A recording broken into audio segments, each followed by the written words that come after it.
साधु संतों के सम्मान में साधुराम सत्यराम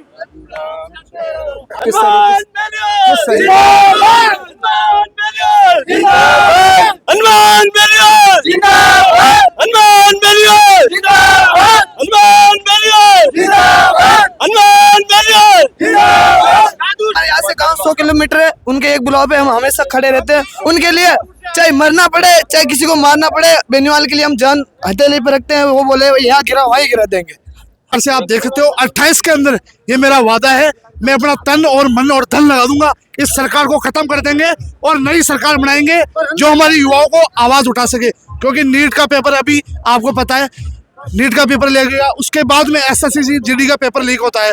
तो ऐसी सरकार है, इससे अच्छी तो हमारी कांग्रेस सरकार ही थी, उसमें अच्छे नहीं थे। हमारा कम से कम अपनी बात तो रख सकते थे ना।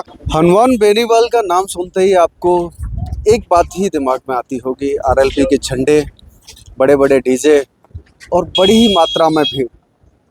ऐसा ही कुछ आज भी है जहां पर हनुमान बेनीवाल ने एक रैली का आयोजन किया है और एक उद्घोष किया है बिच्छून, जहां पर बैराना धाम है, जिसकी ज़मीन पर रीको का कंस्ट्रक्शन किया जा रहा है। सरकार ने जो जंगल की जो भूमि है उसको रीको में कन्वर्ट कर दिया है, जहां पर जंगली पशु पक्षी जीव जंतु वगैरह रहते हैं और जो पर्यावरण को हानि भी पहुंचाते हैं। यहाँ पे बैराना धाम भी है, लोगों की आस्था का एक केंद्र भी है। कई दिनों से और मैं कहूँ कि कई महीनों से संत जो हैं इस चीज़ को लेकर के प्रोटेस्ट भी कर रहे थे। वो चाहे वो कड़ी तपस्या करके सरकार को जगाना चाह रहे हों या फिर बताना चाह रहे हों कि ये जो तपोभूमि है, ये जंगल की जो भूमि है, वो आसपास के लोगों के लिए एक जीवनी का केंद्र भी है, जहाँ पर पशु पक्षी चरते हैं और लोगों की जीविका का भी एक साधन यहाँ पर बना हुआ है। और इसी को लेकर के जब बात नहीं सुनी गई तो हनुमान बेनीवाल ने एक उद्घोष किया, रैली का उद्घोष किया कि हम जाकर के वहाँ पर रैली करेंगे। सरकार की कानों में जो जूं नहीं रह रही है, सुन नहीं रही है, तो सरकार को जगाएंगे और जो आदेश निकाला है उसको वापस भी सरकार को लेना पड़ेगा। उसी को लेकर के आज हम यहाँ पर आए हुए हैं। मेरे पीछे जो लोग आप देख रहे हैं ये सब इसी बात को रखने के लिए आए हैं। और इस तपती धूप में यहाँ पर जो पारा 47 डिग्री से भी ऊपर है, लेकिन आप लोगों का उत्साह और जज्बा देख सकते हैं कि यहाँ पर कितनी मात्रा में भीड़ मौजूद है। और मैं जानना चाहूँगा तो जिस तरीके से देख सकते हैं कि लोगों में उत्साह है और एक बुलावे पर, हनुमान बेनीवाल के एक बुलावे पर ये सब लोग यहाँ पर इकट्ठा हुए। मैं इन्हीं से जानता हूँ किस तरीके की आस्था रखते हैं, हनुमान बेनीवाल का क्या कहना है, किस तरीके से आप देखते हैं इस रैली को। हनुमान जी बहुत यूं नेता सामने न्याय दिलाएगा, यहाँ पे न्याय दिला के रहेगा, न्याय दिलाएंगे। हाँ, साधु संतों को। साधु संत धूप में तपस्या कर रही है, कोई दूसरा सुनता नहीं है। हनुमान जी मात्र एक ही नेता, वही सुनता है। काफी दिनों से ये तपस्या भी कर रहे थे, काफी कड़ा, बहुत ही बढ़िया अच्छा काम कर रहे हैं। साधु संतावाद युवा पार्टी साथ है, बहुत जल्दी न्याय दिला दे हनुमान बेनीवाल। हम रखते हैं। हाँ बिल्कुल जी, बेनीवाल बोलेंगे भाई इसमें कूद दूं, मैं बिल्कुल कूदूंगा। मेरे साथ मेरे गांव के 50 लोग आए। हनुमान जी के एक आह्वान पर सिटी घूम राजस्थान की सरकार को 1 मिनट में झुकना पड़ेगा। हाँ, ठीक है, आपको सरकार वापस और बीजेपी को ये साधु महापुरुष संतों ने लेके आए थे और इनके साथ ये अन्याय कर रहे हैं। और ये पर्ची की सरकार को आज झुकाने के लिए हम 300 किलोमीटर धूप में आए हैं और पर्ची सरकार को झुका कर ही हम सांस लेंगे। ठीक है, हनुमान बेनीवाल, हनुमान बेनीवाल का अपमान कभी नहीं होने देंगे। राष्ट्रीय लोकतांत्रिक पार्टी, हम भाईतू बाड़मेर से पधारे हैं, 600 किलोमीटर चल के हमारे कम से कम 500 लोग भाईतू विधानसभा से यहाँ आए। पहले भी बाड़मेर जो है वहाँ से भी एक रैली आई थी, निकाली थी, वहाँ पर जो जमीन थी उसका भी कब्जा वगैरह किया गया था। जी बिल्कुल, वो मांगे भी मानी गई हमेशा। कल परसों भी कल ही थी भाईतू मुख्यालय पर राष्ट्रीय लोकतांत्रिक पार्टी पानी की समस्या और अनुदान राशि को लेकर, कृषि क्लेम को लेकर, वो भी सारी मांगे मानी गई। हम जब भी राष्ट्रीय लोकतांत्रिक पार्टी बाड़मेर में जब भी धरने पर बैठी है, हम मांगे मनवा के ही उठी है और हनुमान जी जहाँ भी गए न्याय दिला के ही वापस उठे। यहाँ भी 100% न्याय दिला के ही उठेंगे हम यहाँ से। और प्रशासन का कोई भी दबाव संत महापुरुषों के ऊपर नहीं होने देंगे और पूरा युवा महापुरुषों के साथ है। प्रशासन हो, राजस्थान सरकार हो या हाँ। केंद्र की सरकार हो, युवा ही नहीं है, सारे बड़े बुजुर्ग। एक सांसद के कहने पे आप देख सकते हो पब्लिक, अभी तो 10% पब्लिक भी नहीं आई है, फिर भी सरकार को पता है, सरकार को ये सरकार भ्रष्ट है और जो कहती है कि हम सनातनी अपनाते हैं और गाय माता को पालते हैं, गाय को हिंदू राष्ट्रीय माता बनाएंगे। आप देख सकते हो किस कगार पे यहाँ पे मैं खुद आता हूँ, मेरा धाम है, काफी टाइम से हमारे पूर्वज रहे हैं, आते जाते हैं हम। बहुत सारी गायें अभी आप देखोगे पर्वत के पास में जाकर गाय मर चुकी है। और ये सनातन विरोधी सरकार है, ये कहती है कि हम सनातन पालेंगे, सनातन को लाएंगे, हिंदू धर्म को अपना देती है, वही भ्रष्ट खत्म कर रही है सरकार। आप देख सकते हो किस तरीके से गाय कट रही है। अभी कल जैसलमेर का वीडियो वायरल हुआ है, वहाँ पे आप खुद देख सकते हो कितनी सारी कगारों में गाय खुद देख करके आया हूँ।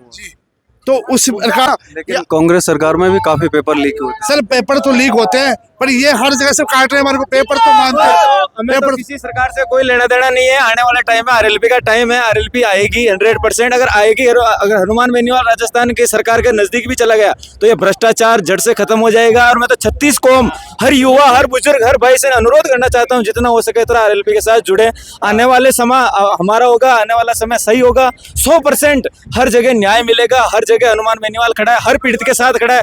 101% आप देख सकते हो, कोई भी आंदोलन हनुमान बेनीवाल का ये नहीं हुआ कि यहाँ न्याय नहीं मिला है या सरकार नहीं झुकी है। और आप यहाँ भी देखना 101% शाम को न्याय लेके उठेंगे, चाहे भले राजा जयपुर हनुमान बेनीवाल बोलेंगे जयपुर चलना है, दिल्ली चलना है, हम पीछे नहीं हटेंगे, उनके साथ हैं।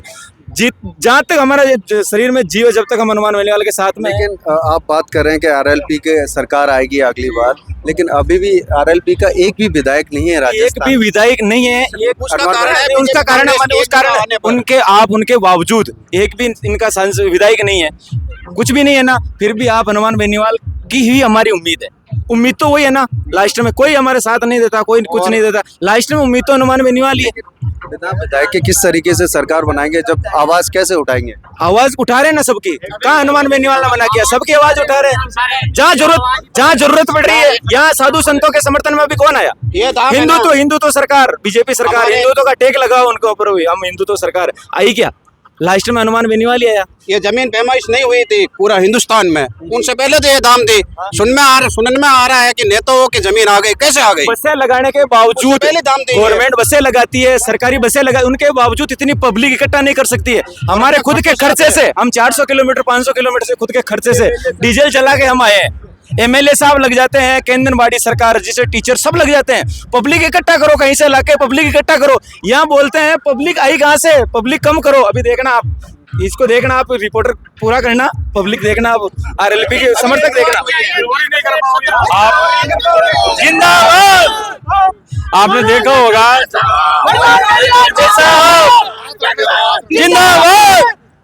आपने देखा होगा बीजेपी की जब रैलियां होती है, देखा होगा सरकारी टीचर भी लग जाते हैं। ये जो अपने महिलाएं जो आंगनवाड़ी में काम करती है, उनकी बसें भर के, सरकारी जो बसें भर के उनको ले जाया जाता है। कितनी शर्म की बात है। एक आह्वान किया था हमारे जो राष्ट्रीय लोकतांत्रिक पार्टी के जो सुप्रीमो हनुमान जी बेनीवाल, हमारे बड़े भाई है, एक आह्वान किया, पूरे देखो कितनी गाड़ियां और कितने लोग आ चुके हैं। नेताजी ने एक आह्वान कर दिया ना, तो सच बता रहा हूँ, जो विधानसभा की है ना, उसकी नींवें उखाड़ देंगे इस आंदोलन के लिए। और ये जो आंदोलन है ना, ये ऐतिहासिक आंदोलन होगा और ये रिकॉर्ड जाएगा ना, तो इस राष्ट्रीय लोकतांत्रिक पार्टी का नाम यानी स्वर्णमय अक्षरों के अंदर यानी बुक रिकॉर्ड में नाम किया जाएगा कि राष्ट्रीय लोकतांत्रिक पार्टी ने रिकॉर्ड हटाया है। तो हमारी लास्ट उम्मीद जो है वो हनुमान जी बेनीवाल साहब है। अरे राम खुद, जो भगवान राम थे, वो हनुमान जी भी ने सीता लेके नहीं आए थे यार, 7 समंदर पार कर दिए, फिर भी हनुमान सीता जी का पता लगा लिया। तो ये तो हनुमान की सेना है। हनुमान जी ने एक आह्वान कर दिया तो सिस्टम बांट के रख देंगे। लेकिन जितने भी कार्यकर्ता हैं अपने स्वयं खर्चे से और स्वयं गाड़ी के पैसे से, तेल से यहाँ आई है। और मैंने कल एक वीडियो भी अपलोड किया था, क्योंकि ये बीजेपी की सरकार है, ये सारी पेट्रोल भी बंद कर सकती है, लेकिन भाइयों ने 2 दिन पहले भरा के रेडी रखा है, कर दी है ना, ये कुछ भी कर सकती है। इस आंदोलन को कर दी है। अभी मोहना मंडी से हमारे थे 6-7 पेट्रोल पंप थे, इसमें भी पेट्रोल नहीं दिया गया, इसमें बोला लाइट नहीं है, किसी में बोला है नहीं। हमने खुद ने देखा, हमने वीडियो बनाया, ऐसा हाल है। ऐसा हुआ हमारे साथ। परसों खुद जयपुर नेताजी 7 पेट्रोल पे है, परसों का दिन खुद पेट्रोल नहीं मिला। मैं परसों का दिन खुद नेताजी का आवास पे था। मैं वापस रास्ते से जैसे 200 फुट बाईपास निकला ना, तो मैं किसी जा रहे थे, रास्ते में किसी बंदे ने पेट्रोल नहीं दिया, बोला है ही नहीं। आराम से कोई खाना खा रहा है, कोई बैठा बोला पेट्रोल नहीं है, मैंने क्या सीएनजी है, नहीं है। तो मैंने वीडियो अपलोड किया मेरी आईडी पर, मैंने एक भी आह्वान किया था कि भाइयों ये बीजेपी की सरकार है, नीचे से लेकर ऊपर तक तो इनकी सरकारें हैं, तो आप तेल 2 दिन पहले ही भरवा कर रख लेना, ये कुछ भी कर सकती है। लेकिन धूप छांव भूखे प्यासे कुछ भी करना पड़े, लेकिन भाई साहब का सम्मान कभी कम नहीं होने देंगे, और ये सच्चाई है, मर मिटेंगे भाई साहब के लिए। हनुमान जी जैसा कोई नेता नहीं है। अभी प्रशासन, पुलिस प्रशासन वहाँ पे जो 2 घाटी है वहाँ पे लगी हुई है, लेकिन जब लक्ष्मण को तीर लगा था ना, तो हनुमान जी श्रवण बूटी लेके आए थे ना, तो वो क्या है वहाँ पे पहाड़ वाड़ सब थोड़ ताड़ देंगे, उठा देंगे बहन सबको, और होगा जो देखा जाएगा।